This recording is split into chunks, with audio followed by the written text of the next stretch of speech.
Before we talk about the obvious mistakes, think about one ordinary moment that may have happened in your own home. A glass slips from the counter, your cat freezes nearby, and almost without thinking, you call its name in a sharp, frightened way. A few seconds later, the cat disappears under a chair or into the safest corner it can find. From the human side, it may feel like a small correction, a natural reaction, even a lesson. But from the cat's side, the lesson may be very different. It may not remember the glass as clearly as it remembers the sudden change in the person it trusts. This is where many cat owners misunderstand the quiet emotional world of their pets. So many daily habits look harmless because they are normal to us.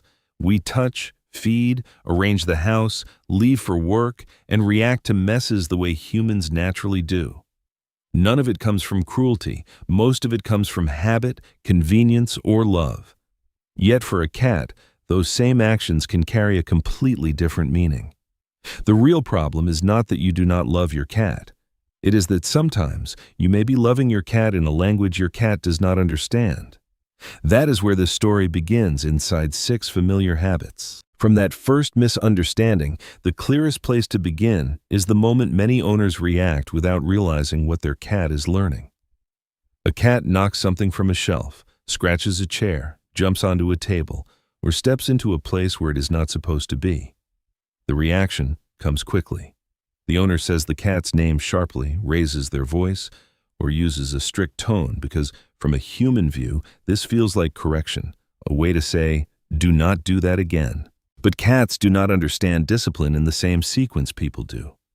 Your cat may not connect the raised voice with the object on the floor or the scratch on the furniture. What it understands more clearly is the sudden change in your body, tone, and the feeling that the safest person in the room has become unpredictable. Instead of learning, "I should not knock things over," the cat may begin learning, "This person can become frightening without warning." That lesson can grow quietly over time. A cat that is yelled at often may start hiding more, avoiding eye contact, leaving the room when you approach, or reacting defensively when touched. Some cats become tense and aggressive, while others withdraw so silently that their stress is easy to miss. Anxiety can even affect litter box habits, because a frightened cat does not feel safe in its own territory. The better answer is not to scare the behavior out of the cat, but to guide the environment around it. Move fragile objects, provide scratching areas, create climbing spaces, redirect with toys, and reward the moments when your cat chooses well. A cat does not learn love from a raised voice. It only learns that sometimes the person it trusts most can become the thing it fears. After fear, the next misunderstanding often hides inside affection. A cat may settle beside its owner, relaxed enough to stay close, and the owner naturally wants to touch it. A hand moves along the back, reaches toward the belly, rests near the base of the tail, or keeps petting long after the cat has already had enough. Then, almost suddenly, the cat turns, bites lightly, scratches, or walks away, leaving the owner confused and thinking the cat changed its mood for no reason. But cats usually do not change without warning. They speak first through very small signals, and many people simply miss them. A tail that begins to twitch, ears that turn sideways, skin that ripples along the back, a head turning toward the hand, a body that becomes stiff, or purring that stops can all mean the same thing. This is becoming too much. For a cat, touch is not always simple comfort. Their bodies are sensitive, and a stroke that feels pleasant at first can become overwhelming when it lasts too long or lands in the wrong place. The belly is especially misunderstood. When a cat shows its belly, it may be showing trust, not asking to be rubbed. That vulnerable position says, "I feel safe near you," but touching it can make the cat feel exposed. The gentler way is to let the cat guide the contact. Focus on safer areas like the cheeks, chin, around the ears, and the head. Let the cat lean in, move away, or return when ready. Good affection is not about touching more. It is about stopping before your cat has to defend its own space from your hand again. Once a cat begins to feel safer around human touch, another need often remains unseen, the need to hunt.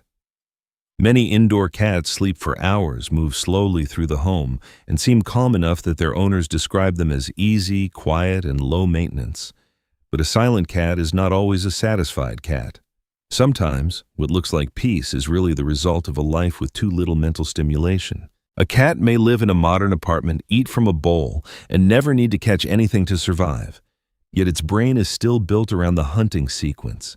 It is meant to watch, stalk, chase, pounce, grab, bite, and finally eat. When that cycle is missing day after day, the body may stay rested, but the mind becomes underused.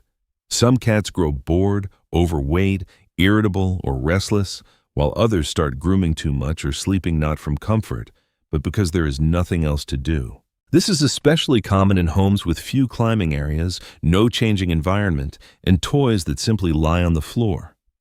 A real prey animal does not sit still waiting to be caught, so a toy that never moves will rarely awaken the hunter inside your cat. To you, the home may feel peaceful. To your cat, it may feel empty of challenge. The change does not have to be complicated. 10 to 15 minutes of interactive play each day can matter deeply. Use a wand, string, feather, or toy that moves like prey, sometimes fast, sometimes slow, sometimes hiding behind furniture. Let your cat catch it, and if possible, end with a small meal. Your cat does not only need exercise, it needs to feel like a cat again, inside its own familiar world, even while living indoors, quietly, fully. After the need to hunt comes another quiet problem, one that often sits in the home every day without looking dangerous at all: the dry food bowl. Many owners pour kibble into a bowl, place fresh water nearby, and believe the cat can simply drink whenever it needs to. From a human point of view, that seems reasonable. If water is available, then the cat should be fine.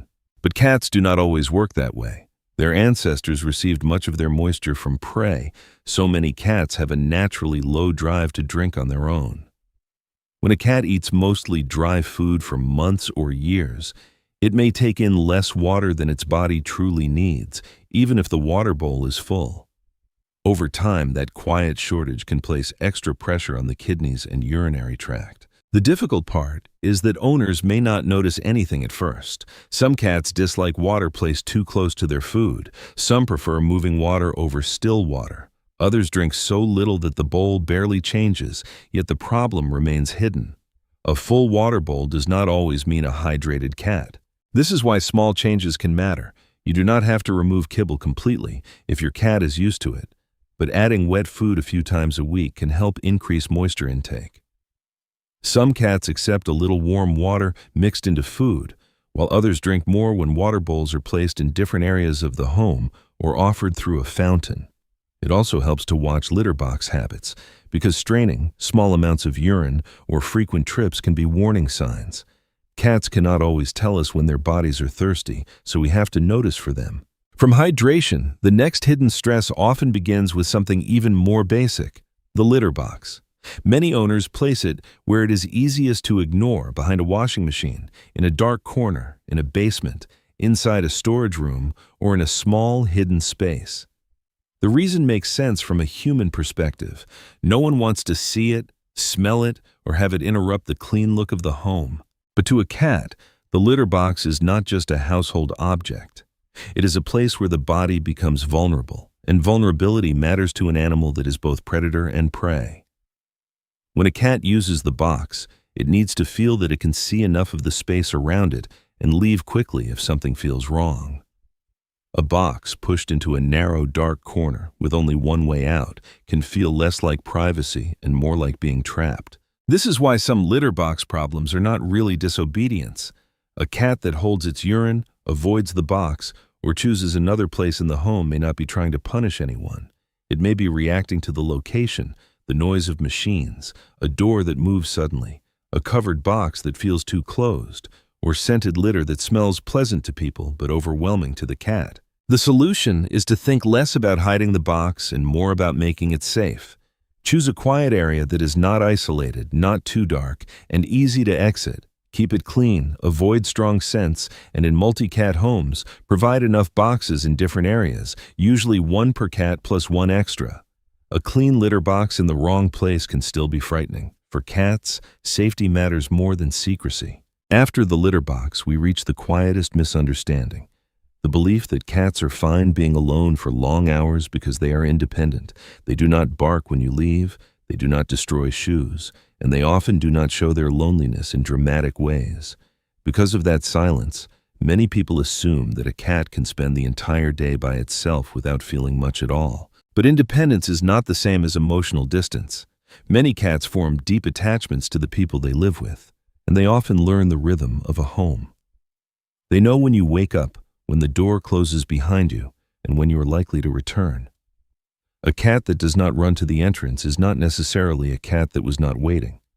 Some simply sit near a window, on the sofa, or close to a familiar pathway, quietly tracking the absence of the person who gives their world structure. In modern homes, this loneliness can become even heavier. Many owners are gone for 10 to 12 hours, while the cat remains inside a closed apartment with few changes, few choices, and little interaction. One day can repeat the last one. Walking through familiar rooms, smelling familiar objects, watching the same view, then lying down again. Over time, that quiet emptiness may show up as separation anxiety, unusual sleep, changes in appetite, over-grooming, litter box problems, or a cat that seems less connected when you finally come home. You do not need to stay home all day to help, but you can make the space feel more alive. Rotate toys, leave puzzle feeders, create a window perch, open curtains, or leave a shirt carrying your scent where your cat likes to rest. And when you return, give 5 to 10 minutes of presence before disappearing into your phone. Your cat may not ask you to stay, but that does not mean it feels the space you leave behind. In the end, these 6 habits are not proof that cat owners do not care. Most come from routine, convenience, worry, or love expressed in a human way. But cats do not experience the world as humans do. They read safety through scent, distance, body movement, familiar rhythms, and the ability to control their own space. A raised voice can weaken trust. A touch in the wrong place can overwhelm the body. A life without hunting can leave the mind unstimulated. A diet that is too dry can affect health. A litter box in the wrong location can turn a basic need into fear. And a day spent alone for too long can create a loneliness that a cat may never show loudly. Your cat does not need you to be perfect. It needs you to slow down, notice more, and understand that behind every small behavior there may be a feeling it cannot explain. When those small things change, the home becomes a place where your cat feels safe.